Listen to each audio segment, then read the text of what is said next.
लिखा हुआ था last one, force on a current carrying wire in uniform magnetic field. हम उसको शुरू करें। चलो बच्चों, मान लेते हैं ये मैग्नेटिक फील्ड है।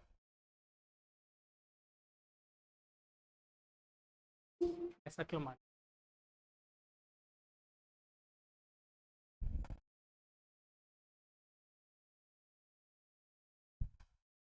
Direction change. तो मान लेते हैं बेटा ये यूनिफॉर्म मैग्नेटिक, ठीक है।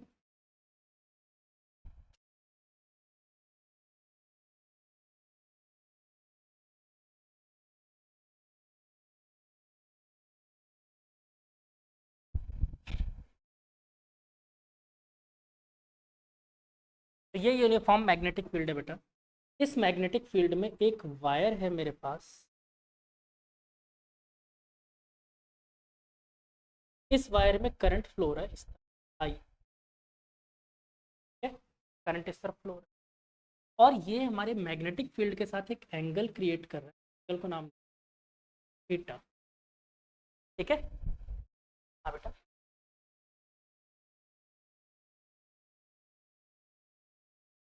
ठीक है, वो आ गया है। तो यहाँ पर क्या है बेटा, मैग्नेटिक फील्ड में एक करंट कैरिंग वायर था। मतलब ये समझो एक वायर है जिसको मैंने थोड़ा सा जूम करके बनाया हुआ है। नॉर्मली वायर है तो करंट फ्लो हो रहा है इस तरफ, और ये करंट का जो एंगल बोलूँ या फिर इसके लेंथ का जो एंगल बोलूँ वो थीटा है विद रिस्पेक्ट टू बी, ठीक है, मैग्नेटिक फील्ड के रिस्पेक्ट। देखो अगर मैं इसमें देखो एक चार्ज की बात करूँ, कहीं पे एक चार्ज पकड़ते हैं, चार्ज की वैल्यू है क्यू, ठीक है। और अगर आपको याद हो तो करंट की डायरेक्शन वही होती है जो पॉजिटिव चार्ज के फ्लो की डायरेक्शन। तो मतलब ये वाली डायरेक्शन क्या होगी, पॉजिटिव चार्ज के फ्लो। इस चार्ज पर कितना फोर्स लगा, एफ इज इक्वल टू, याद करो, क्यू वी बी और साइन थीटा। एग्री? अच्छा याद करो ये वी कौन सी वेलोसिटी से चल रहा होगा इस वक्त, अगर करंट फ्लो हो रहा है तो ड्रिफ्ट वेलोसिटी से मूव कर रहा होगा चार्ज, याद है ना। किसी भी करंट कैरिंग वायर में चार्ज के मूवमेंट की वेलोसिटी को अपन क्या नाम देते थे, ड्रिफ्ट वेलोसिटी। तो क्या मैं इसको वीडी बोल दूं, चलेगा? तो बेटा यहाँ पर क्या एक ही चार्ज है क्या, इसमें बहुत सारे चार्ज हो सकते हैं। तो मैंने सपोज किया कि बेटा यहाँ पर जो टोटल चार्जेस हैं कैपिटल एन इंटू ई बोल दो, total charges N into E, V D P sine theta. Yes और नो बोल सकते हैं सर? इसके लिए बोला अपन ने फॉर एन चार्जेस। देखो एक्चुअली में तो जनरली कंडक्टर के अंदर हम बात करें तो इलेक्ट्रॉन कंजम्पशन है कि भाई पॉजिटिव चार्ज फ्लो, ठीक है। बोलो एग्री यहाँ तक भी?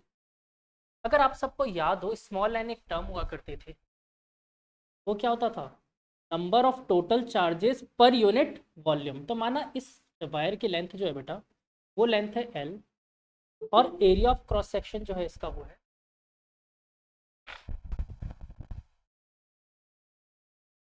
इस वायर की लेंथ है एल और एरिया ऑफ क्रॉस सेक्शन। तो क्या मैं इसको एन को कैपिटल एन अपॉन ए इंटू एल बोल सकता हूँ? एग्री? और अगर आप लोग बुरा ना मानो तो इससे मुझे मिल रहा है N is equal to small N into L, यही मिल रहा है। इसको यहाँ पर रिप्लेस कर दें तो देखो मेरे पास क्या बचा, F is equal to small N A E B D, और लास्ट में मैंने लिख दिया एल। एग्री? ये कहीं देखा देखा सा लग रहा है क्या, कहीं पे देखा देखा सा लग रहा है, करंट वीना है ना। तो क्या मैं इसको डायरेक्ट लिख सकता हूँ, F is equal to I L B sine theta, where I is equal to N, जैसे भी आप, ठीक। और बच्चों इसको अपन वेक्टर फॉर्म में अगर लिखना चाहे तो F is equal I L cross, ठीक है, ये लिखते हैं वेक्टर। इजी?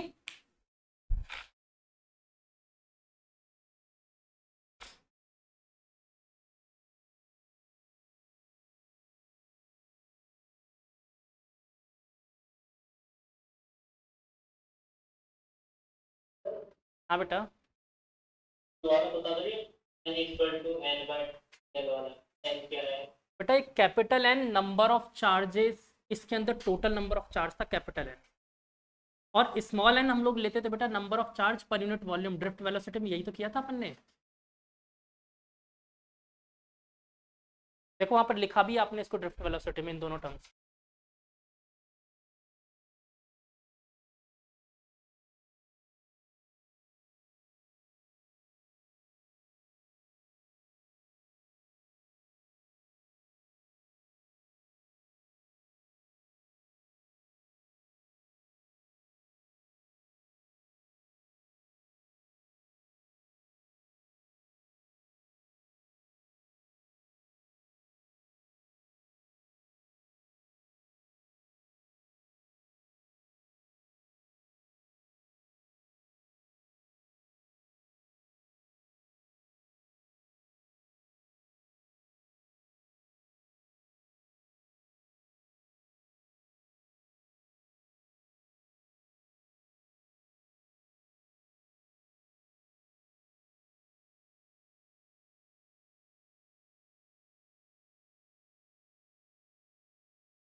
हो गया, हटा दो इसे। चलो एक क्वेश्चन पूछ, अच्छा इसमें बेटा फोर्स की डायरेक्शन कैसे निकालेंगे, तो वही जो मेथड सीखा है एक ही मेथड बेटर है, थपेडा रूल याद हो तो। याद है थपेडा रूल, कौन सी चीज़ क्या होती थी, थंब करंट के लिए होता था और ये फिंगर्स मैग्नेटिक फील्ड के लिए, फिर थप्पड़ जहां मूव करता था उसे क्या बोलते थे। तो जरा इसमें देखो एक चार्ज पे लगा के देख लो, देखो मैग्नेटिक फील्ड इधर की तरफ, और थंब को क्या करेंगे ऐसे टेढ़ा कर देंगे, ठीक है। थंब को टेढ़ा नहीं करेंगे हम लोग, मैग्नेटिक फील्ड के परपेंडिकुलर वाला कंपोनेंट। अगर मान लो इसकी वेलोसिटी इस तरफ है बेटा, तो दो कंपोनेंट होंगे, एक इधर की तरफ एक इधर की तरफ ना, क्योंकि बेटा ये वाला तो पार्टिसिपेट ही नहीं करेगा ना फोर्स लगाने में, क्योंकि मैग्नेटिक फील्ड पैरेलल चल, तो थंब को टेढ़ा मत करना, मैग्नेटिक फील्ड इधर की तरफ और थंब ऊपर की तरफ। बच्चे थप्पड़ कहाँ लग रहा है, इस तरफ, मतलब फोर्स कहाँ लग रहा होगा इसमें अंदर, इजी। तो हम ये थपेड़ा रूल हर जगह, इस चैप्टर में इस हाथ का बहुत रोल है, हर जगह न्यूमेरिकल्स आएंगे, ये हाथ मुझे दे देना, हर जगह चलेगा, ठीक है। देखो ये हाथ है हमारा, करंट की डायरेक्शन में हमें हमेशा थंब को रखना होता है, तो चलो उसको बाद में बात करेंगे। सबसे पहला काम करो, मैग्नेटिक फील्ड की डायरेक्शन में फिंगर्स को करो। तो मैग्नेटिक फील्ड इस तरफ दिख रहा है आपको, एक्स डायरेक्शन में, तो मैंने मैग्नेटिक फील्ड की डायरेक्शन में कर दिया फिंगर्स, ठीक। फिर करंट के डायरेक्शन में मुझे करना है थंब को, लेकिन देखो करंट का मुझे कंपोनेंट लेना पड़ेगा परपेंडिकुलर टू मैग्नेटिक, ठीक है। तो मैंने कंपोनेंट लिया, उस डायरेक्शन में करा थंब को।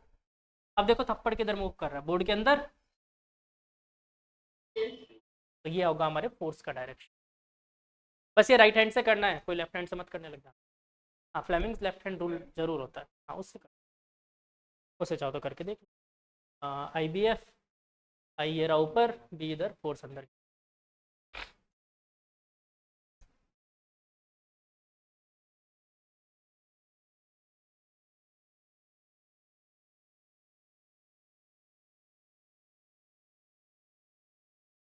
अक्षिता बेटा आप अटेंडेंस के लिए आते हो क्या क्लास,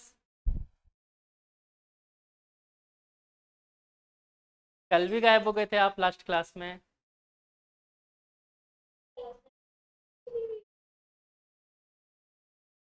बेटा क्लास ऐसे बीच में मत छोड़ा करो, ठीक है। फिर आप कहीं के नहीं रह जाते, ना इधर के ना उधर के, ना आपने क्लास अटेंड किया उसका कोई सेंस है, ना आपने नहीं अटेंड किया उसका भी कोई सेंस। दोनों तरफ के नहीं रह जाओगे, कोई बात नहीं।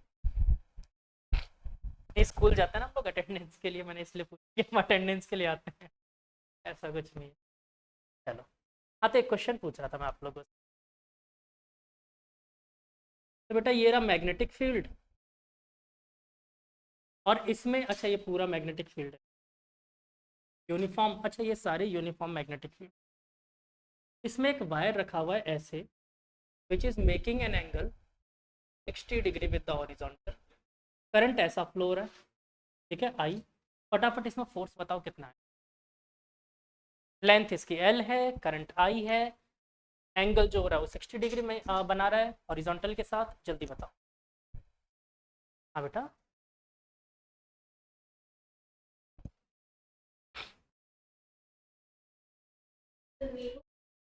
तो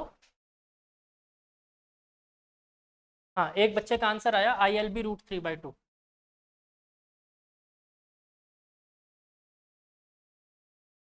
option A, option B 0, option C ILB, option D none of these, none of these, none of these. बच्चों देखो फटाफट सोचो, यहाँ पर मैंने ये क्वेश्चन सिर्फ और सिर्फ आपको इतना सा बताने के लिए बताया है कि बेटा ये जो थीटा है ना, ये एल और बी के बीच का एंगल होता है। कोई भी थीटा दिखे उठा के मत लगा दो, ठीक है, जहाँ थीटा दिखे रख दो। तो ध्यान दो मैग्नेटिक फील्ड कहाँ है, अंदर की तरफ, और एल कहाँ है, ऐसा। इसको जरा हम बाहर निकाल के दिखाओ, दोनों के बीच में एंगल देखो 90 डिग्री है, तो कोई भी थीटा दिखे मत चिपका देना, ठीक है। क्या होगा इसका आंसर, ILB sin 90, और sin 90 इज, कितने बच्चों को समझ नहीं आया ये क्वेश्चन। ये एंगल जो होता है हमारे पास थीटा, जिसको हम यहाँ पर साइन थीटा बोला है हमने, ये थीटा हमेशा बी और एल के बीच का एंगल होता है, ठीक है। बी जरा देखो कहाँ पर है, बोर्ड के अंदर, और एल कहाँ पर है, इस डायरेक्शन में, ऐसा। दोनों के बीच का एंगल निकाल के देखो कितना है, 90 डिग्री दिख रहा है सबको, इसलिए 90 डिग्री।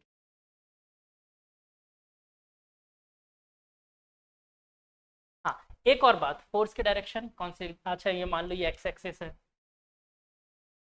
जैसा यूजुअल होता है ये वाई एक्सिस है, और बाहर बोर्ड क्या आ रहा है वो जेड एक्सिस। फोर्स की डायरेक्शन बताओ कहाँ पर होगी। फिर से ऐसा तो नहीं कर लिया, हाथ का अंगूठा मोड़ लिया हो। मैग्नेटिक फील्ड, करंट, फोर्स इधर। नहीं तो इस बार ना बेटा एग्जैक्टली आप कुछ नहीं बता सकते, तो एग्जैक्टली कुछ इधर की तरफ चल रहा है, ठीक है ना। तो मतलब अपन ये जरूर बोल सकते हैं कि एक्स और वाई प्लेन में चल रहा है, ठीक है। हाँ, सीधे हाथ का थप्पड़ मारो, उल्टे हाथ से तो क्या बोलने की बात है, पड़ेगी एक उल्टे हाथ की, बच्चे सीधे हाथ से मारो, कैसे पड़ती है।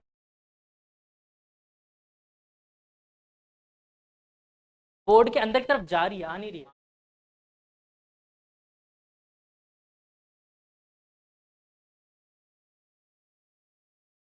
बी के साथ बनाएगा, इस केस में बी देखो मैंने इधर दिया हुआ है, एक्स एक्स, पहला केस जो, जरूरी नहीं, ऐसा नहीं कि हमेशा मैग्नेटिक फील्ड अंदर या बाहर की तरफ, कहीं भी घुमा के दे सकते हैं, देखो दिया। ठीक, इजी है, अरे समझ। एक क्वेश्चन और करते हैं।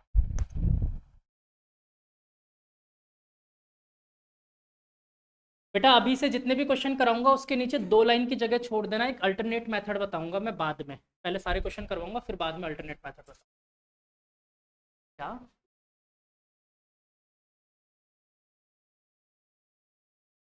समझा नहीं मैं, ये नहीं, अच्छा हॉस्पिटल रूल, ओके, देखते हैं। तुम लोग को वैसे मैंने ट्रिक्स बहुत कम बताई है ना वैसे, कुछ एक जगह बताई भी है।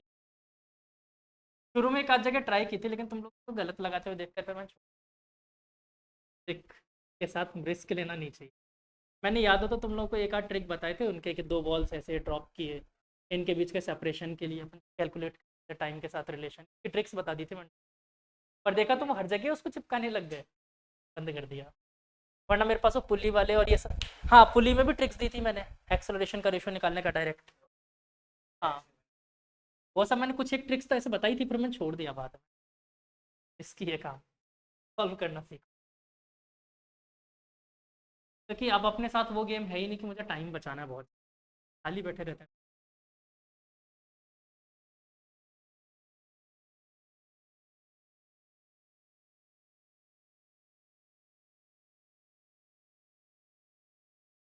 ये बेटा ये एक वायर, एक ही वायर है पूरा, ठीक है।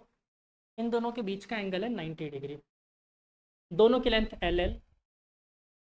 वायर तो पूरा एक ही है, करंट फ्लो। मैं पूछना चाहता हूँ net force on the wire, on the wire मतलब नेट फोर्स मतलब दोनों पे मिला के कितना फोर्स। फटाफट सॉल्व करो, निकालो।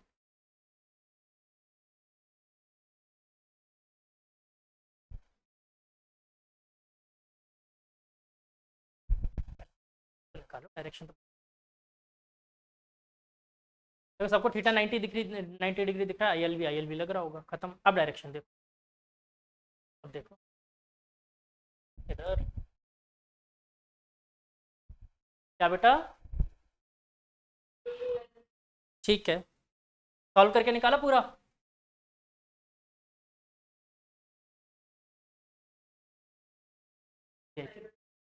देखो सबसे पहले आप इधर के लिए फोर्स निकाल लो। देखो पहले डायरेक्शन चेक करो, इसमें फोर्स कैसा लग रहा होगा। करंट की डायरेक्शन में थंब, मैग्नेटिक फील्ड की डायरेक्शन में फिंगर। कहाँ लग रहा है? इस तरफ। और हमेशा जो फोर्स लगेगा बेटा वो लेंथ और मैग्नेटिक फील्ड दोनों के परपेंडिकुलर होना। बताइए अपन। तो यहाँ पर एक फोर्स लगा है, सेम इसके लिए चेक करो। करंट की डायरेक्शन में थंब, मैग्नेटिक फील्ड अंदर की तरफ, किधर लग रहा था? ऊपर। ये भी फोर्स आ गया, ठीक। अब बेटा नेट फोर्स निकालना है। नेट फोर्स कैसे निकालेंगे? हाँ, तो दोनों के कंपोनेंट तोड़ने पड़ेंगे।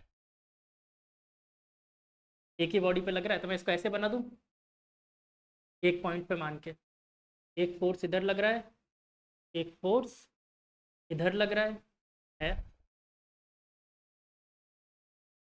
ये मेरा ग्राफिकल एक्सिस।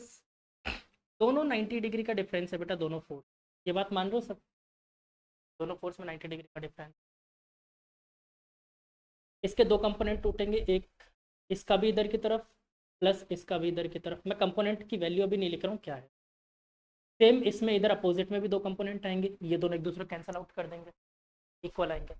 मान लो बेटा ये एंगल 45, ये भी 45, ठीक। ऊपर की तरफ कितना टूटता? cos 45 बोल दूँ ऐसे बेटा, इधर की तरफ sin 45, sin 45 कैंसिल। कितना बचा? 2 times of F cos 45 is 1/√2, 1/√2 से कट गया रूट, आंसर आ गया √2 एफ। और बेटा एफ खुद कितना था? √2 × IL। आया समझ, हाँ या ना? अल्टरनेट मेथड के लिए जगह छोड़ देना थोड़ी सी, एक लाइन की जगह ज़्यादा नहीं चाहिए। वही तो निकाला और क्या। हाँ वैसे निकाल लो, कौन मना कर रहा है? सेम ही चीज़ है, निकाल के देखो। मैग्नीट्यूड से निकाल लो, कौन मना कर रहा है? आ गया समझ में? दूसरा क्वेश्चन देते हैं। हाँ ये नोट कर, एक्चुअली में होगा ही, खुद ही हो जाएगा क्योंकि सिमिलर है ना, सेम लेंथ है। अब उतना में क्या ज्योमेट्री पढ़ाने बैठ।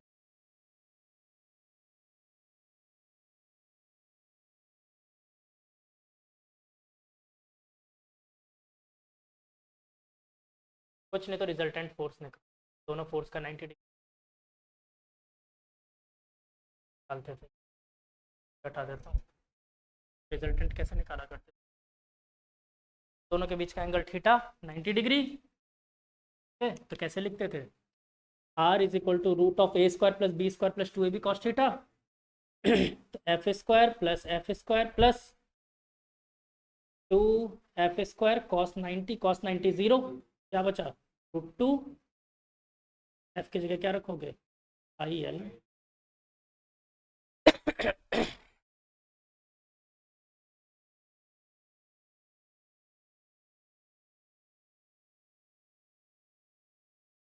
अल्टरनेट मेथड अभी नहीं सीखा, 3-4 क्वेश्चन।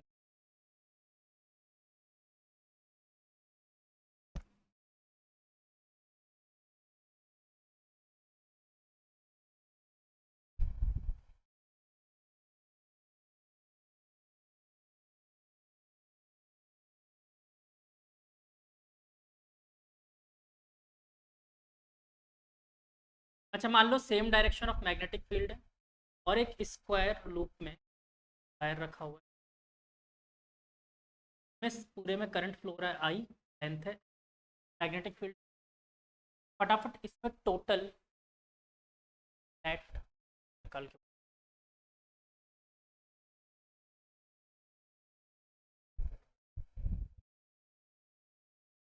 जीरो हो जाएगा। कैसे निकालोगे इसको? आप एक एक फोर्स निकालोगे। देखो करंट की डायरेक्शन अगर मैं देखता हूँ इस तरफ, मैग्नेटिक फील्ड अंदर की तरफ, कहाँ जा रहा है फोर्स? पर पहले वाले में लगा ऊपर की तरफ, दूसरे वाले में लगा इधर की तरफ। सेम आप देखो करंट की डायरेक्शन से निकालो थप्पड़ मार के, सेम इधर भी ऐसा लगेगा। सारे फोर्सेस वैल्यू कैसे सेम आएगी? I L B. तो नेट कितना आ जाएगा? तो डायरेक्शन वाइज में लिख देता हूँ, एफ नेट इज एक एक करके इसको वन। देखो वन में कितना लग रहा है आई एल बी, टू में कितना लग रहा है? देखो नेगेटिव एक्स की तरफ तो माइनस लगा दूँ, minus I L B. Three में नीचे की तरफ वो भी माइनस का आई एल बी, और फोर्थ में प्लस एक्सेस की तरफ तो प्लस का। हो गया, सब खत्म हो गए, बचा के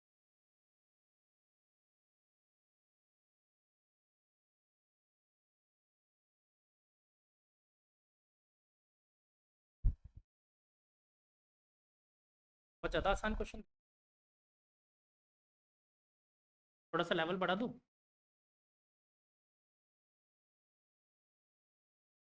एक सेमी सर्कुलर वायर है, रेडियस है आर, करंट ऐसा फ्लो, बताओ अब फोर्स। अच्छा ये रेडियस है ना, वायर नहीं।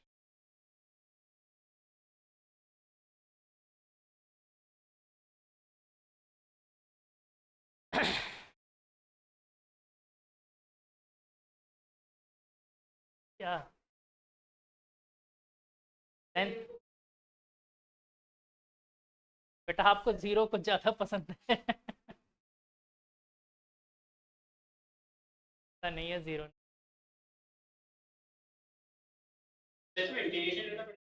वो आप लोग सोचो, मुझे नहीं पता कैसे निकाल सकते। इंटीग्रेट कर लो, चाहे लेंथ तो पता ही है आपको, टोटल लेंथ कितनी होगी? पूरी लेंथ 2 पाई आर होती है, तो आधी क्या होगी? पाई आर। तो देख लो अब जैसे करना चाहो करो। हाँ तो करके देख लो, जैसे करना है मुझे नहीं पता, आप लोगों के हाथ में। हाँ 10 सेकंड में देता हूँ, फिर मैं करवाऊंगा।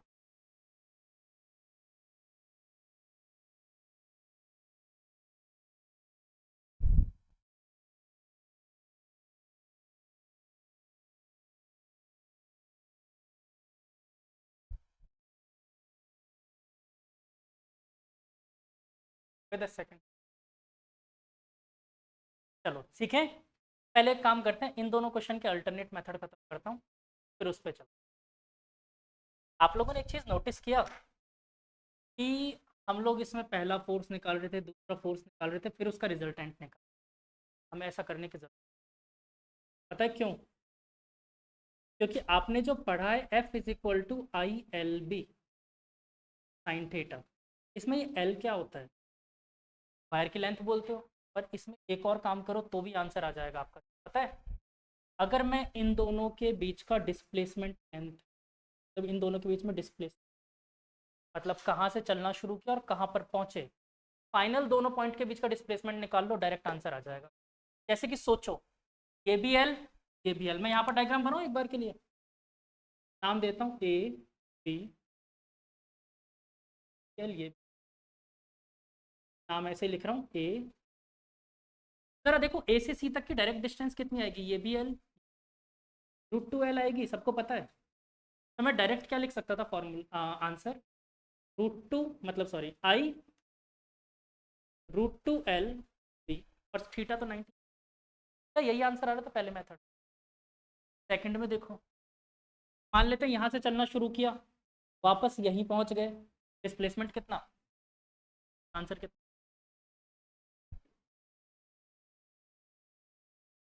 मतलब अगर आप डायरेक्ट लेंथ निकाल लो इनिशियल और फाइनल पॉइंट के बीच का डिस्प्लेसमेंट, तो क्या डायरेक्ट मिल जाएगा आपको? ये बताओ इसका आंसर क्या, इनिशियल और फाइनल के बीच में डिस्टेंस बताओ कितना है, आई इंटू 2r इंटू आंसर। आई बात समझ, हाँ या ना? क्लियर? हाँ बेटा, हर जगह ILB वाले में हर जगह लगेगा, लेकिन तब जब यूनिफॉर्म मैग्नेटिक फील्ड हो, याद रखना, यूनिफॉर्म नहीं है तो कभी नहीं लगेगा।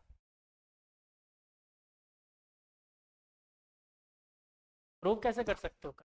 इंटीग्रेशन से निकाल लो, सेम आंसर आएगा, खुश। मेथड को प्रूव नहीं कर सकते बेटा, ये एक शॉर्टकट है, आपको वही चीज़ बोली, शॉर्टकट है। प्रूव व्रूव मत करो, कुछ नहीं करना प्रूव, एप्लीकेबल सब जगह है, प्रैक्टिकली प्रूव है।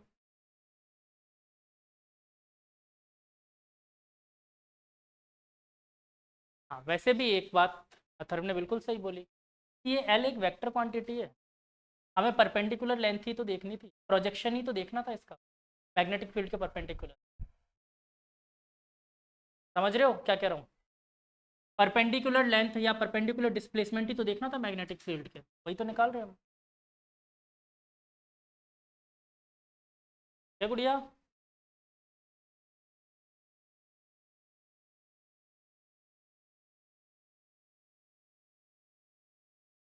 हम्म, अभी मैंने एक बात आपको बोली, बेटा यूनिफॉर्म मैग्नेटिक फील्ड रहे तभी ऐसा होगा, वरना हर जगह नहीं लगे। आप कहना चाहते हो कि परपेंडिकुलर ना हो तो हम परपेंडिकुलर वाला कंपोनेंट निकालेंगे, फिर उस पर अप्लाई कर सकते हैं, क्योंकि दूसरा जो कंपोनेंट परपेंडिकुलर नहीं होगा उस पर तो कुछ अप्लाई नहीं होगा। ठीक है, इसमें याद रखना, ये जो मेथड बता रहा हूँ, इस मेथड में हमेशा यूनिफॉर्म के अंदर ही लगेगा, वरना नहीं लगेगा। ऐसे क्या जोर कर रहा हूँ क्या, मना कर रहा हूँ क्या? खेल दो वेदांश, दो ना, मारो एक दो, कोई मना नहीं है। ऐसे बाहर आओ तो मैं ऐसे रेफरी और बन के तैयार हो जाऊँ, जैसे WWE, मतलब 1 2 3 चालू हो जाऊँ।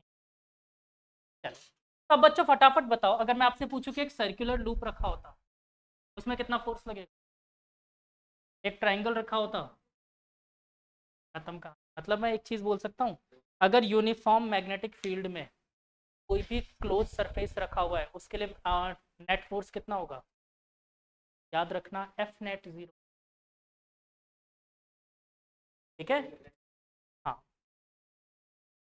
चलो आगे बात समझ में, पक्का? एक थोड़ा सा टेस्टी सा क्वेश्चन पूछ,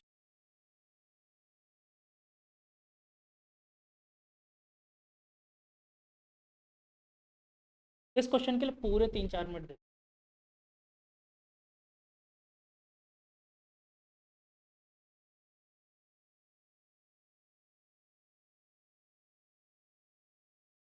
आई होप सबको, चलो 3-4 देना, तुम लोग डायरेक्ट ही आंसर बता दो।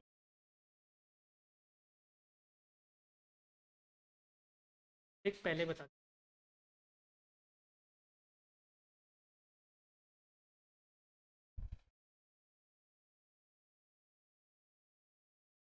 आप सब ने वो कॉइल देखी है, स्प्रिंग वाली नहीं, जो सोलेनॉइड पे कॉइलिंग की जाती है, बहुत पतले तार की होती है, ठीक है, बहुत पतला वायर होता है।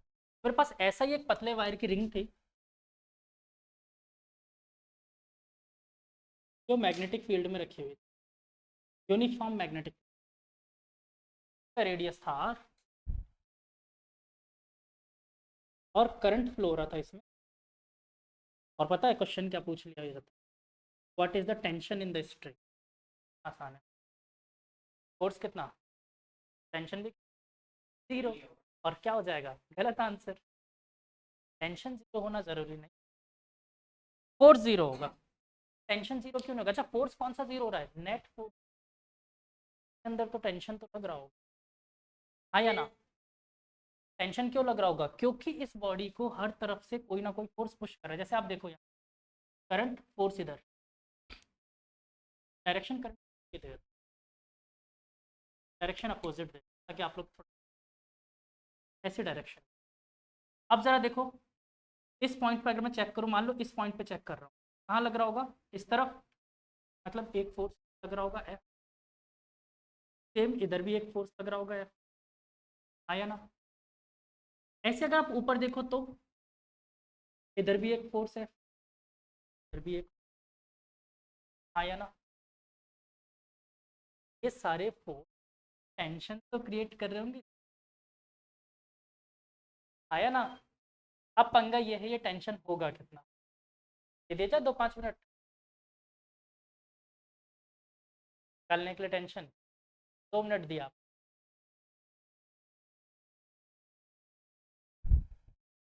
3 मिनट दिए, 4:05 में।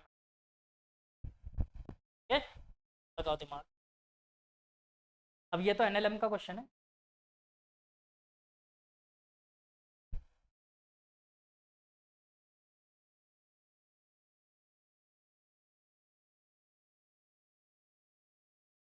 थोड़ा आइडियल है, क्या बेटा?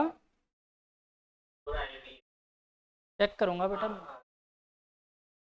4 IL नहीं यार, एल तो कहाँ से आगे आ रहा है पहली बात तो। पता नहीं, मैं चेक करूंगा अभी सॉल्व करके।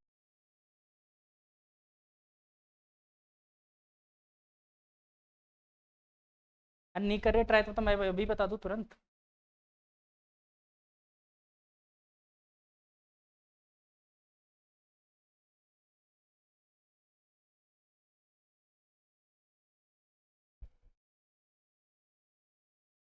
मुझे भी आंसर नहीं।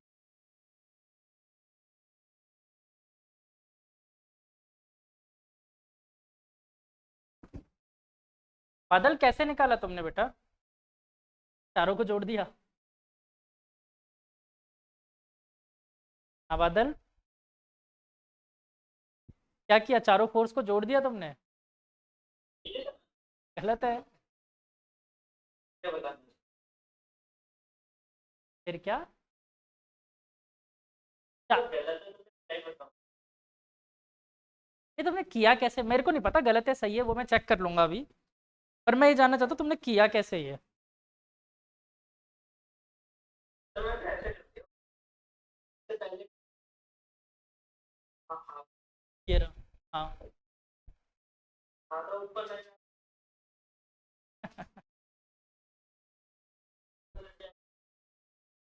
हाँ बेटा। हाँ, 2 रीज़न दो।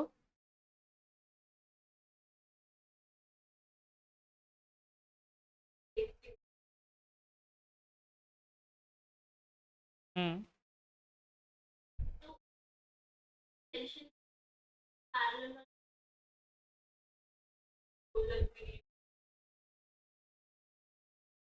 अच्छा, 1 मिनट 1 मिनट होल्ड करो।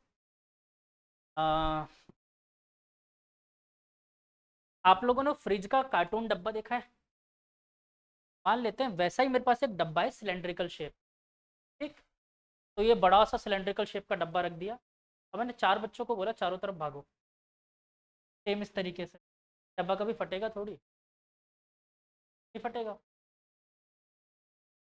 फटेगा डब्बा? बहुत ज़्यादा फोर्स लगाओगे फट जाएगा, क्योंकि चारों अपोजिट डायरेक्शन में भाग रहे हो। फटा क्यों? बीच में टेंशन आ रहा था। टेंशन तो आएगा भी, क्यों नहीं आएगा? दूसरे तरीके से समझो, अगर ऐसे समझ नहीं आ रहा। एक मेरे पास प्लास्टिक की रिंग थी, 4 बच्चों में हो गई लड़ाई। मुझे चाहिए, मुझे चाहिए, नहीं मुझे चाहिए।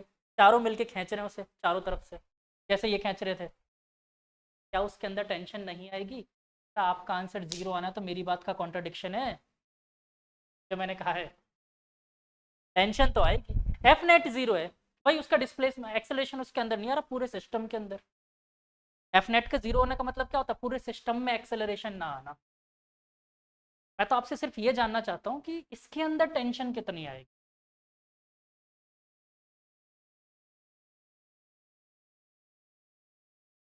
क्या? देख लो। अब वो आप लोग देखो, वरना फिर मैं तो करवाऊंगा लास्टली।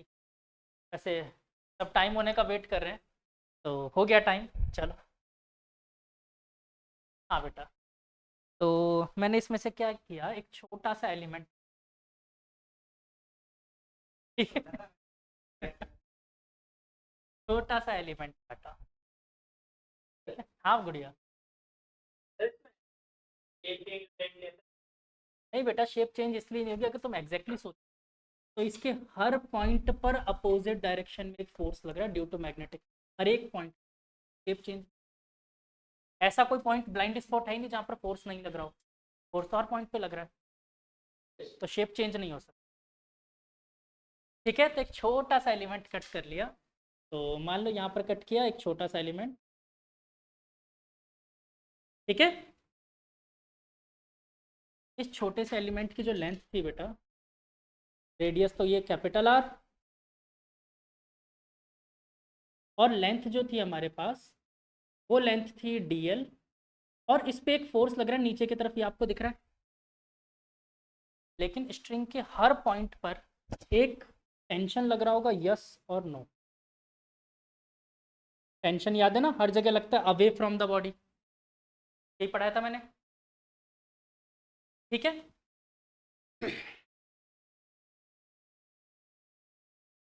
लेट अस सपोज बेटा ये वाला एंगल है हमारा, क्या नाम से, डी थीटा। छोटा सा एलिमेंट है तो भाई एंगल भी छोटा सा, डी थीटा। दोनों तरफ डी थीटा डी थीटा। अब अगर बेटा ये एंगल डी थीटा, तो ये बताओ ये एंगल कितना होगा। ऑलवेज याद करो, रेडियस और टेंजेंट के बीच का एंगल क्या होता है, 90 डिग्री। तो ये तो 90 डिग्री। मतलब अगर मैं एक एंगल, मतलब इसके टेंशन के कंपोनेंट तोड़ दूँ, दो कंपोनेंट टूट बॉडी पे, एक तो इस तरफ और एक ऊपर की तरफ। हाँ या ना। मैं इसको थोड़ा सा अलग कलर से कर देता हूँ। कंपोनेंट थोड़ा सा अलग कलर से तोड़, एक्स से तोड़।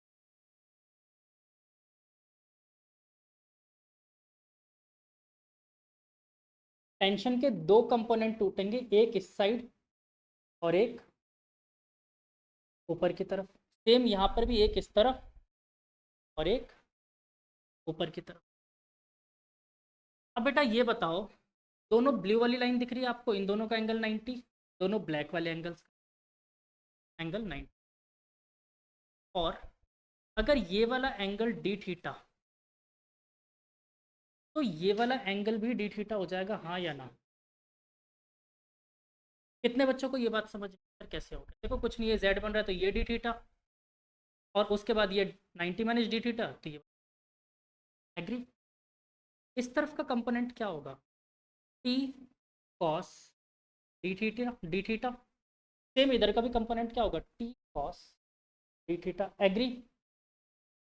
ऊपर की तरफ क्या कंपोनेंट लग रहा होगा बेटा, टी साइन डी थीटा, और इसका भी कंपोनेंट टी। हमारा सिस्टम अगर इक्विलिब्रियम, तो मैं ये बोल सकता हूँ ऊपर लगने वाला नेट फोर्स नीचे लगने वाले नेट फोर्स। ऊपर कितना फोर्स लग रहा है, 2 times of T sine theta sine D theta. और बेटा नीचे टोटल फोर्स क्या लग रहा है, एफ। आया ना। जरा ध्यान से सोच के बताओ, F can be written as I. यहाँ पर एल तो लिख नहीं सकते, पूरा लेंथ तो है ही नहीं।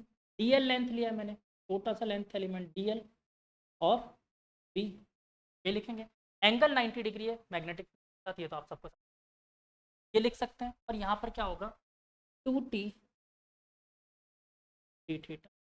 एग्री सब लोग। अब एक प्रॉब्लम है, तो आगे कैसे, एक छोटा सा तरीका है।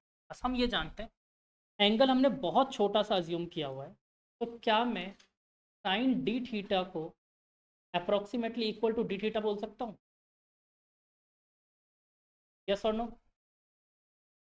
और हम लोगों ने बचपन में एक चीज़ पढ़ी थी, theta is equal to R upon radius, याद है सबको। क्या मैं लिख सकता हूँ डी थीटा इंटू आर बराबर डी एल, हाँ या ना। यहाँ पर पुट कर दूँ डी एल की वैल्यू, और इस जगह क्या रख दूँ, तो देखो 2t D theta is equal to I D theta into R into B. से डी थीटा गुजर गया, ई इज इक्वल टू क्या मिल गया मुझे, आई बी आर अपॉन, ये होगा टेंशन। हाँ बेटा,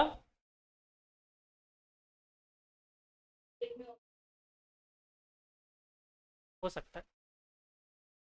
वेव में तो पता नहीं, मैंने वहाँ पर ज़रूर फ्लूइड मैकेनिक्स में इससे मिलता जुलता कुछ कराया था। हो सकता है, हो सकता है, ध्यान नहीं है। टॉपिक बताओगे तो शायद मैं सोच सकता हूँ।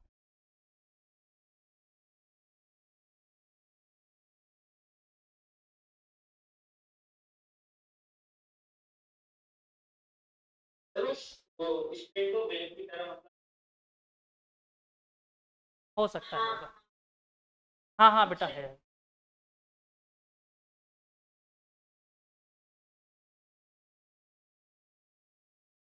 हाँ बेटा है बिल्कुल।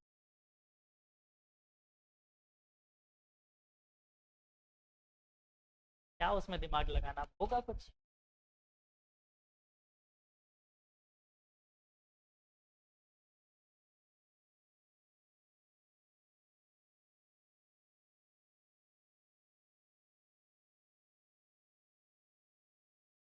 अच्छा, वेव चैप्टर था बहुत अच्छा ना।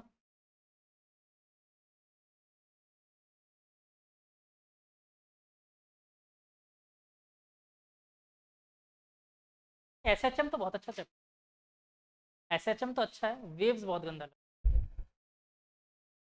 वेव्स के आते ही, आते इजी, आते इजी नहीं, क्योंकि उनको पता है वेव्स में क्या देंगे हम, क्या हो जाएगा।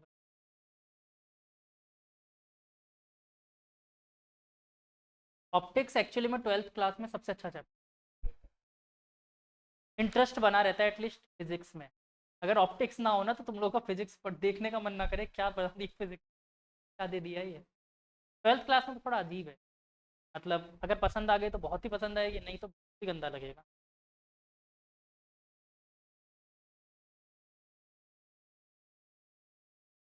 और जैसा मैं आप लोगों की शक्लों को रीड कर पाया हूँ, 12th क्लास की फिजिक्स सबको ही पसंद नहीं आ रही। कोई बच्चा है जिसको पसंद आ रही हो 12th की फिजिक्स? अरे एक आध तो हाथ ऊपर कर दो नाला। हाँ बादल को आ रही है सबसे ज्यादा यही परेशान है।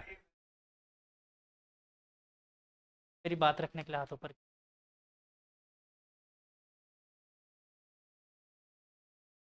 हो गया ये।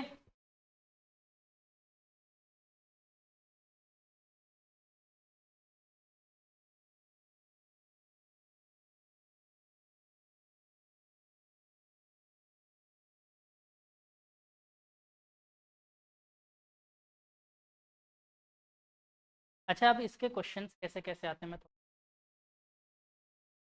इसके क्वेश्चन कंप्लीटली एनएलएम के आते हैं। जैसे मान लो एक, मैं आपको हिंट दे रहा हूँ बस, कि ऐसे क्वेश्चन ही मिलेंगे, कुछ खास नहीं है। अब मैंने एनएलएम पे अच्छी खासी मेहनत, अब दिमाग लगा नहीं रहा एक करंट कैरिंग वायर है, इस पे ये स्प्रिंग लगा दी, ठीक है। करंट की वैल्यू दे देगा, लेंथ की वैल्यू दे देगा, जिसकी वजह से एक फोर्स आ रहा होगा इधर, आपसे पूछेगा एक्सपेंशन। ऐसे ऐसे क्वेश्चन पूछेगा आपसे, ठीक है। एफ इज इक्वल टू के एक्स लगा के सॉल्व कर दो।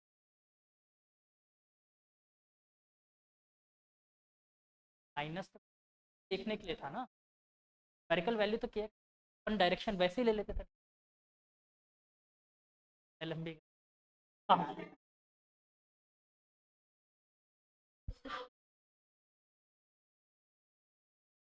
तब,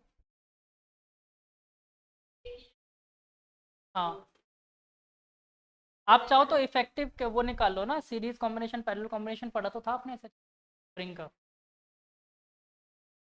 पढ़ा था ना। हाँ, तो कौन सा कॉम्बिनेशन दिख रहा है ये, पैरेलल कॉम्बिनेशन है। हाँ, तो डायरेक्ट ऐड कर देते, दोनों का स्टेपनेस अगर सेम है तो क्या लिखोगे, स्टेपनेस ओके, ठीक है।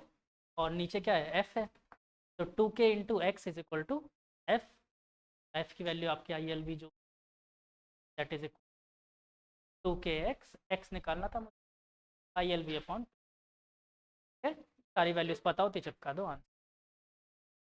ऐसे कुछ घुमा फिरा के कहीं मान लो अगर ये नहीं देगा, एक एक्सटेंशिबल स्ट्रिंग दे देगा जो एक्सटेंड कर सकती है, उसके अंदर वो डेल्टा एल की वैल्यू पूछ लेगा, यंग्स मॉड्यूलस दे, हाँ ऐसे घुमा फिरा के पूछा, ठीक है। मिसलिनियस क्वेश्चंस बनेंगे इससे इधर उधर चैप्टर के, तो मैं ज़्यादा इसलिए नहीं करवा रहा क्योंकि मैं सभी टेस्ट में दूँ, तो बना बना के दूँ।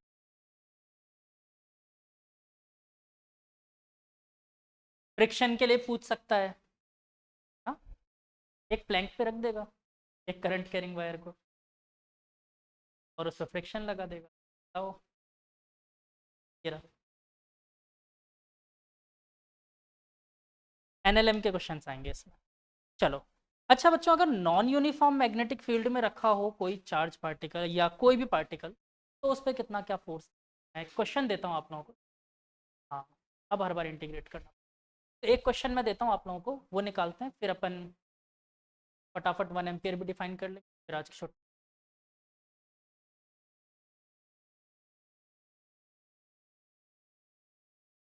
जल्दी छुट्टी, अगर जल्दी टॉपिक हो गया लेट हुआ तो।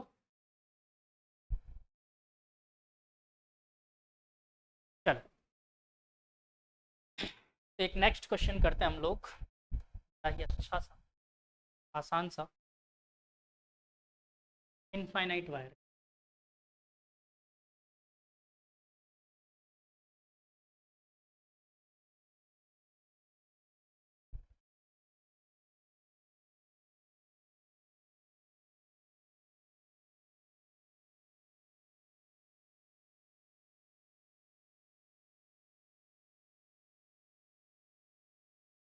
तो बच्चों ये एक इनफाइनाइट वायर है,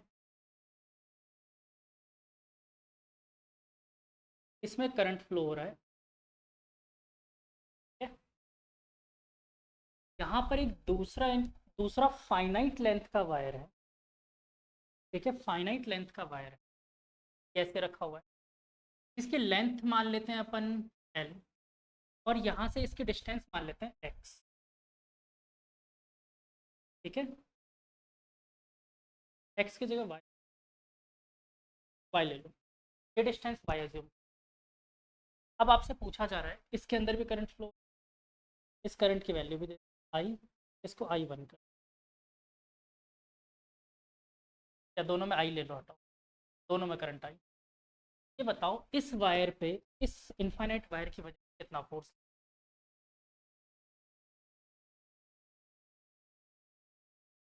क्या करना है, इसे जिंदगी वायर पे फोर्स, तो उस वायर पे फोर्स,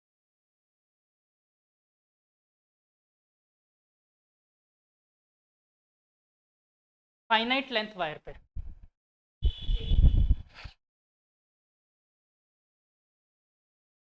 ये क्वेश्चन किया हुआ है अपन ने इस टाइप का, पहले इसकी वजह से मैग्नेटिक फील्ड निकाल लो, आइए। प्रॉब्लम ये है कि नॉन यूनिफॉर्म मैग्नेटिक, देखो मैं थोड़ा सा हेल्प कर देता हूँ आप लोगों की बेटा, इस बार मैग्नेटिक फील्ड नॉन यूनिफॉर्म होगी। आपको याद है इनफाइनाइट वायर से फॉर्मूला क्या पढ़ा था आपने मैग्नेटिक फील्ड का, अगर मैं बी बोलूँ तो क्या होता था, म्यू नॉट आई अपॉन 4 पाई, मैं इसको आर को थोड़ा सा अलग कर दूँ, जैसे जैसे आर बढ़ता जाएगा मैग्नेटिक फील्ड कम होती जाएगी, इस बार देखो डिस्टेंस बढ़ता जा रहा है धीरे धीरे, तो मैग्नेटिक फील्ड धीरे धीरे कम होगी, मतलब कहानी ये है कि इस बार ये वायर एक नॉन यूनिफॉर्म मैग्नेटिक, अब कितना होगा कैसे निकालेंगे वो आपको सॉल्व, हाथ कर दो, वही तो चाहता है।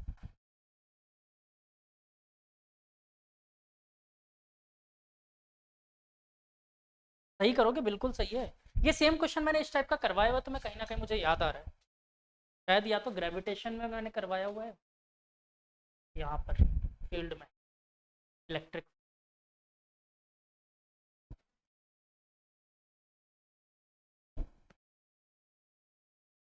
तब ये वाली गधा मजदूर यही हो जाएगा। हाँ हाँ हाँ हाँ सही।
सॉल्व करके बता। हो गया। करूँ? मैं सॉल्व करूँ? 5 मिनट दे दिए मैंने। किसी ने कुछ किया?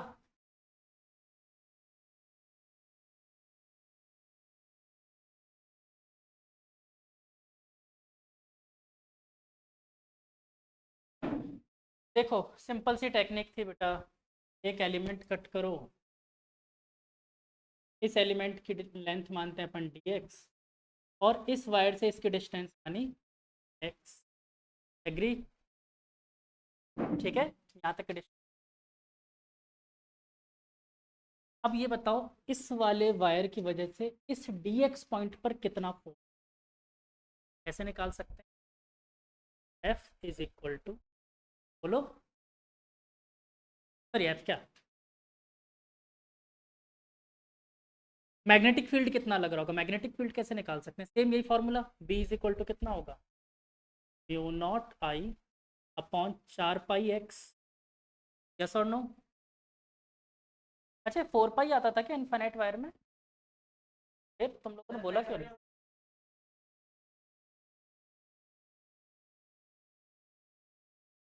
2 पाई एक्स। ठीक, मैग्नेटिक फील्ड मिल गया मुझे इस पॉइंट पर, तो इस पॉइंट पर लगने वाला फोर्स भी देख ले। फोर्स क्या होगा बेटा? F इज इक्वल टू, अच्छा मैं इसको डी एफ बोल रहा हूँ, छोटा सा फोर्स, क्योंकि इस पॉइंट पर F is equal to mu naught, पूरा लिखता हूँ पहले, आई, करंट तो सेम ही फ्लो जो हो फ्लो हो रहा होगा पूरे वायर में, पॉइंट पे भी सेम आई। एल की जगह पर क्या है बेटा? लेंथ dx, और b, एंगल कितना है 90 डिग्री। कैसे? जरा इसे मैग्नेटिक फील्ड निकालो, आई से कितना आएगा ऊपर की तरफ। ठीक है, देखो एल और मैग्नेटिक फील्ड ऊपर की तरफ अपवर्ड, तो डायरेक्शन कैसा है 90 डिग्री, साइन 90 लिखने के। अब इनकी वैल्यूज रख दो, D F is equal to I, B की वैल्यू है बेटा mu naught I upon 2 pi X और डी एक्स। ठीक, अच्छा इस बार मैंने आई दोनों के सेम दिए थे इसलिए मैंने आई आई लिखा। अगर आप चाहो तो यहाँ पर I1 I2 कर सकते हो, लाइक मैं इसको I1 मान लूँ, इसको I2 मान, रहेगा बेटर रहेगा। तो B इज इक्वल टू क्या आ जाएगा, क्योंकि मैग्नेटिक फील्ड तो इसकी वजह से बन रहा है I1, लेकिन वहाँ पर जब करंट की बात हो रही है वो क्या, I2। एग्री? तो बच्चों क्या बचेगा, mu naught I1 I2 upon 2 पाई, कॉन्स्टेंट था बाहर, अंदर बच गया integration of x D x. Limit कहाँ से कहाँ तक की रखे बच्चों? 1/x। लिमिट कहाँ से कहाँ तक की रखे? देखो y से स्टार्ट हो रहा है, खत्म कहाँ पर हो रहा है वायर, y प्लस एल पे। आया ना? तगड़ी बात है। ठीक, बस इंटीग्रेट कर दो, क्या बचेगा बच्चों? अच्छा दोनों तरफ इंटीग्रेशन, तो f is equal to mu naught I1 I2 upon 2 pi, और 1/x का इंटीग्रेशन क्या होता है बच्चों? लॉग x, लिमिट कहाँ से कहाँ तक है? y से लेकर के y plus mu naught I1 I2 upon 2 pi log of y plus L. Minus log of y लिखने की जरूरत नहीं है, डायरेक्ट y अपॉन डिवाइड में कर देता हूँ। याद है ना सबको formula? Log m minus log n log m upon. ठीक है, यही आ रहा था गार्गी।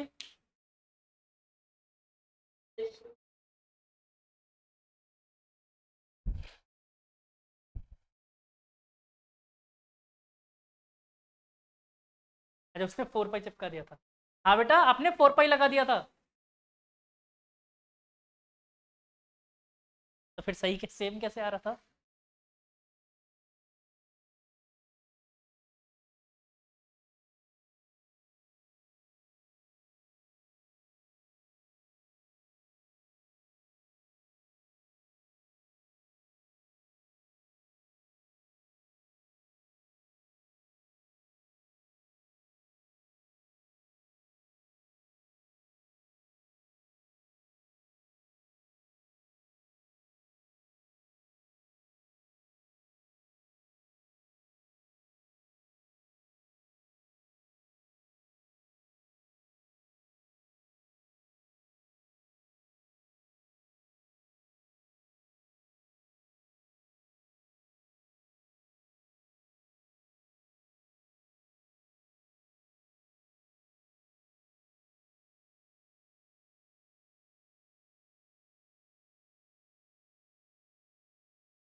आप लिया?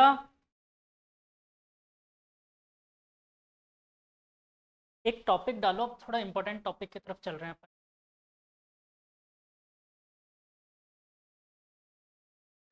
फोर्स बिटवीन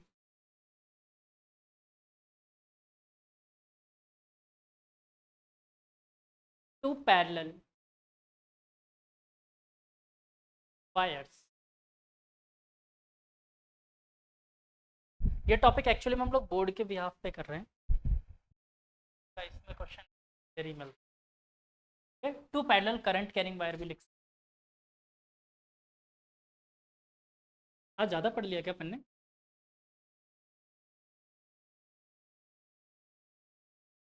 3 पेज ही पढ़ा है ना? आज ऐसा लग रहा है पिछले कुछ आज थोड़ा ज़्यादा पढ़े हैं।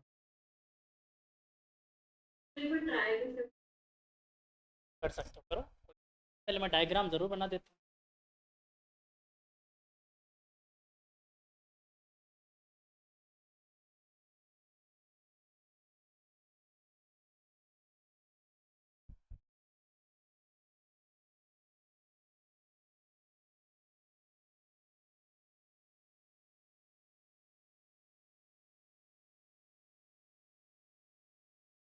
ये 2 वायर्स हैं बेटा, इसमें करंट है I1।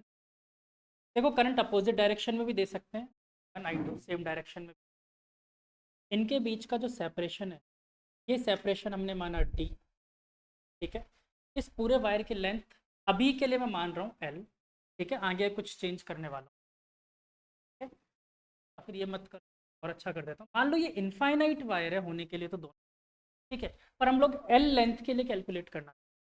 ठीक है, होने के लिए तो इनफाइनाइट वायर्स हैं दोनों, L लेंथ के लिए कैलकुलेट दोनों के लिए। अब फोर्स निकालना बहुत आसान है, निकालना चाहो निकाल लो, 1 सेकंड का काम है।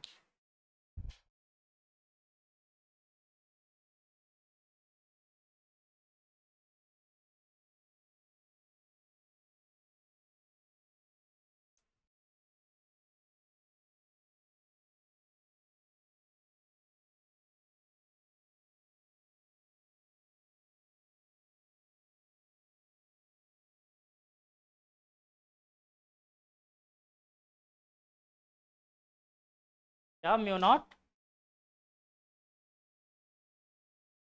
आई थिंक सही है।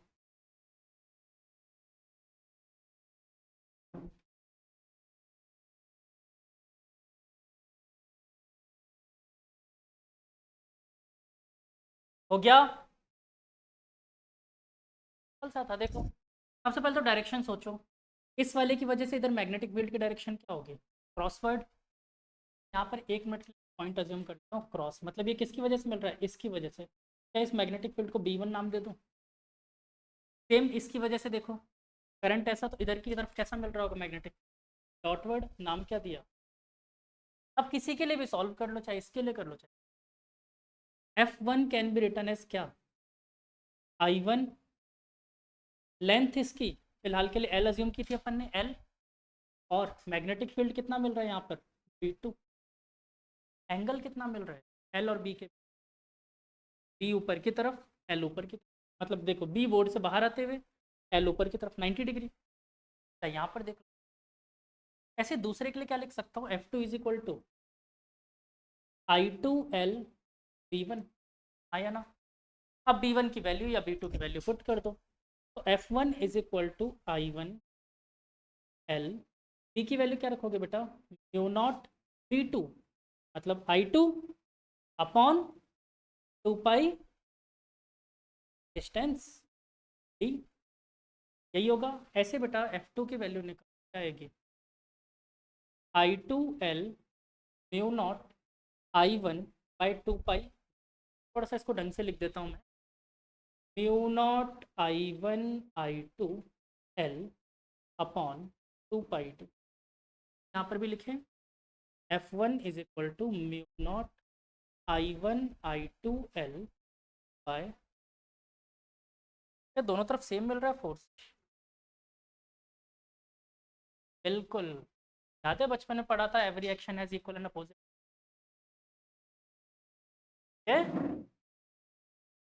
दोनों फोर्सेस बराबर लगा रहे हैं। अच्छा, फोर्स का नेचर कैसा है, अट्रैक्शन, चलो फोर्स का मैग्नेटिक फील्ड निकाल ही दिया।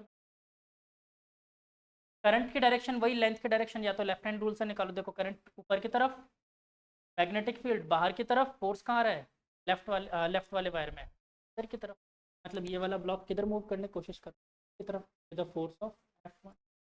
और ऐसे इसके लिए देखो फ्लेमिंग लेफ्ट हैंड रूल लगाओ, चाहे रूल लगाओ। देखो करंट ऊपर की तरफ, मैग्नेटिक फील्ड अंदर की तरफ, थप्पड़ कहाँ जा रहा है, इधर।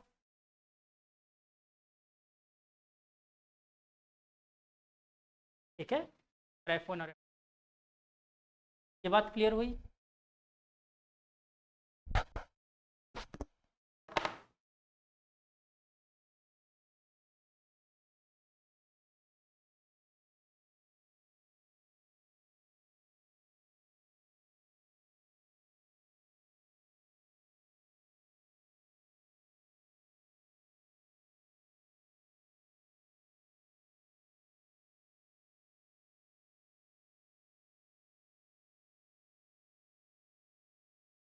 देन लिखो टॉपिक, डेफिनेशन ऑफ 1 एम्पियर।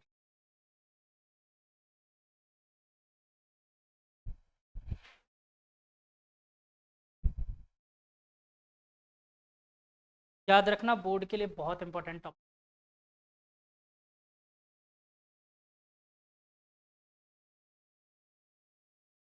ठीक,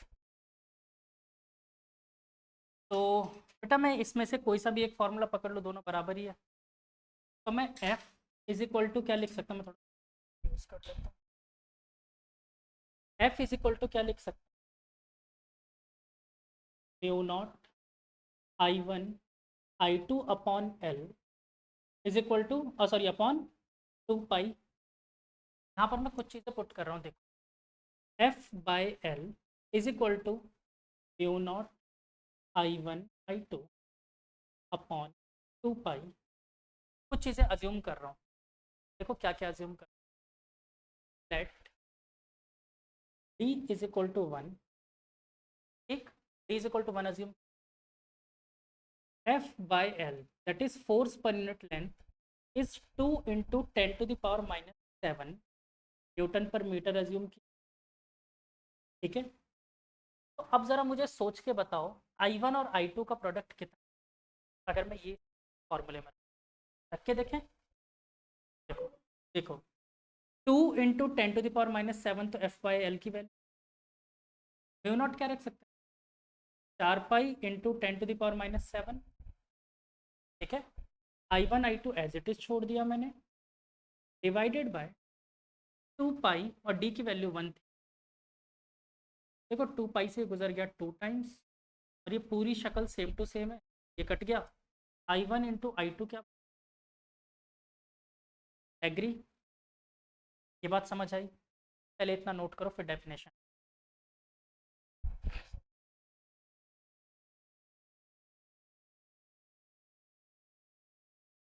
तुम सही सोच रहे हो, पर दोनों फोर्स बराबर लगा रहे, हमने एज्यूम।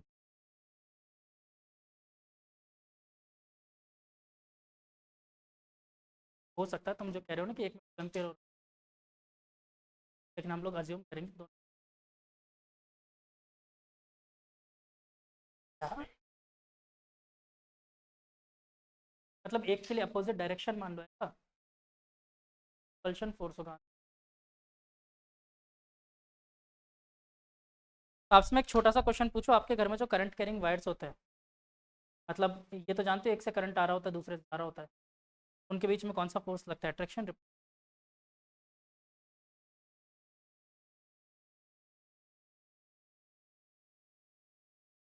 एक में से करंट आ रहा होता है, दूसरे, तो हमारे घर में ऐसा कुछ होता नहीं है, लेकिन मान लिया, पर वो बहुत कम होता है। एसी होता है तो उसमें क्या होता है, हर सेकंड में ही डायरेक्शन प्लस माइनस चल रही होती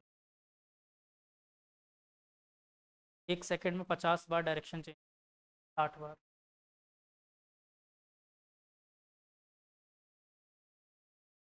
क्या? यूएसए में 60, इंडिया में 50। और इस वजह से हमारे यहाँ पर जो 220 वोल्ट में लाइट की मतलब इंटेंसिटी मिलती है, वहाँ पर वो 110 वोल्ट में मिलती है, मतलब एनर्जी लॉस कम होता है।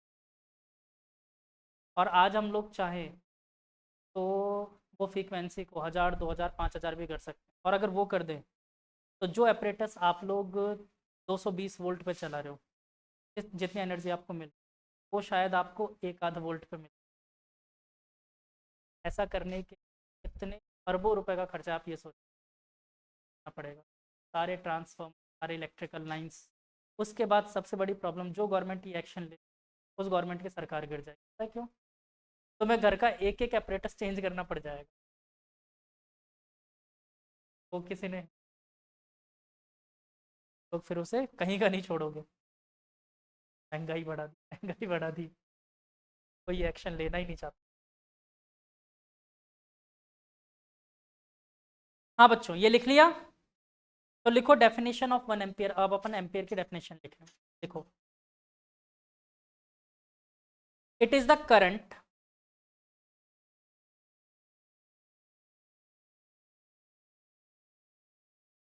it is the current which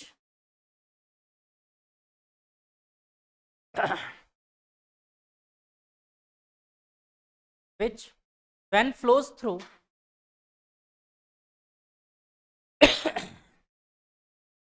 current which when flows through two infinitely long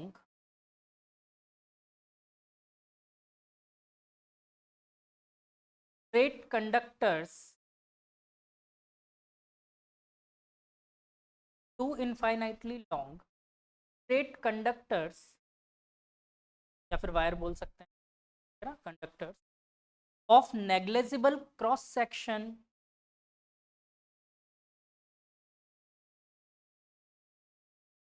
placed at a distance, कितने डिस्टेंस पर रखा है अपन ने 1 मीटर, तो placed at a distance of 1 metre, negligible cross section placed at a distance of 1 metre. अच्छा ये कहाँ पर रखा हुआ है, पानी के अंदर, वैक्यूम में, नॉट लिया अपन ने, ध्यान है, वैक्यूम में रखा है, तो placed in vacuum,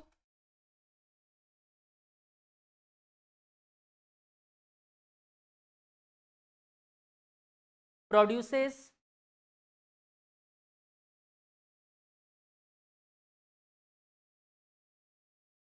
force per unit length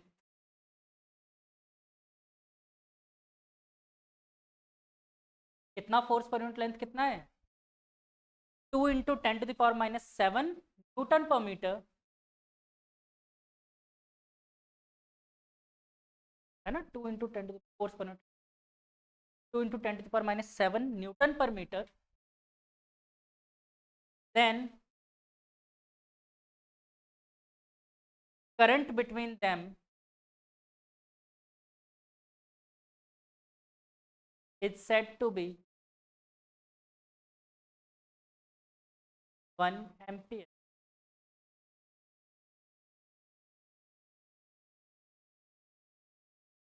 okay? Proper, तो 1 एम्पियर की डेफिनेशन आपसे पूछी जाएगी, गलती से मत लिख देना जब रेजिस्टेंस 1 ओम हो, पोटेंशियल करंट 1, या फिर 1 कूलाम चार्ज का ट्रांसमिशन हुआ है 1 सेकंड के, ऐसी डेफिनेशन, तो बोर्ड वाले सिर्फ 0 देंगे, मैं चाटा मारूंगा, ठीक है।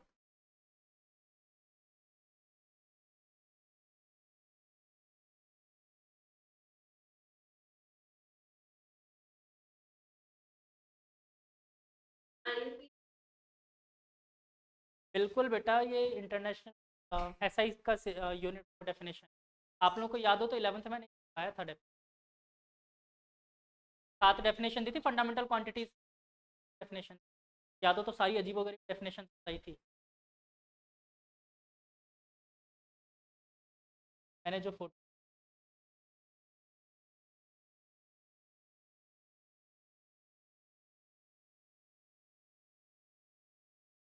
आज भी अजीब, आज ये टॉपिक पढ़ी है ना, इसलिए टाइम तुम जानते ही थे।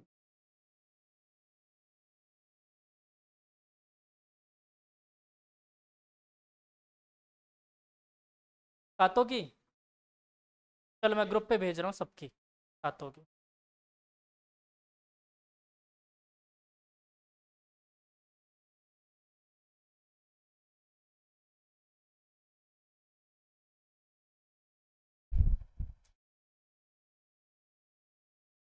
ये फंडामेंटल पेज खोल के दिया था ना, ये रे,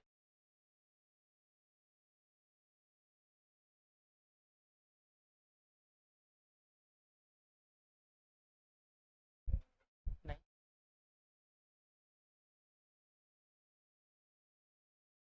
हाँ याद हो तो मास का क्या था, वेवलेंथ इन वैक्यूम, और सॉरी 1 मीटर का, ये डेफिनेशन, हाँ 1 किलोग्राम बस इकलौता अच्छा डेफिनेशन था, बाकी सबका बहुत घटिया। 1 किलोग्राम का क्या था, 4 डिग्री, वाटर जो 4 डिग्री सेंटीग्रेड पे होता है, तो 1 लीटर वाटर का जो मास होगा वो होगा आपका, मेरे को पता है उसमें क्या, बस इकलौती अच्छी डेफिनेशन थी। टाइम की क्या थी, 1 सेकंड की, जब एक रेडियो एक्टिव एलिमेंट क्या क्या था, शायद कैडमियम, सीजियम, सीजियम 133 एटम के लिए, तो उसका जो टाइम पीरियड था वो 1 सेकंड के आसपास माना गया था।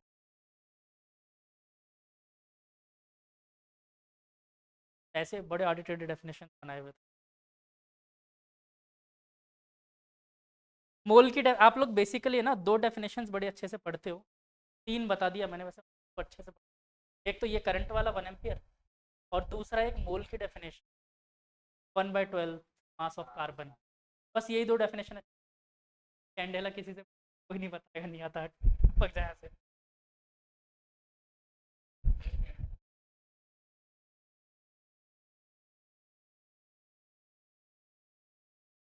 यूनिट है इंटेंसिटी। अगर तुम लोगों को थोड़ा बहुत दिखेगा तो वेव ऑप्टिक्स में हो। मेरे हिसाब से तो कहीं नहीं आएगा, अब आप लोगों को, मुझे तो नहीं मिलता कहीं से। वैसे हो सकता है टॉपिक हो, ऐसी बात नहीं है, पर मैं पढ़ाता नहीं है, जरूरत ही नहीं पड़ी कैंडेला। तो ये सारी यूनिट्स मैंने आप लोगों को ग्रुप में आई थिंक भेज दिया है, देखना हो तो देख लेना। बाकी 1 एम्पियर की डेफिनेशन में बता दी, समझ में आ गई 1 एम्पियर अच्छे से। नेक्स्ट टॉपिक डालो। हाँ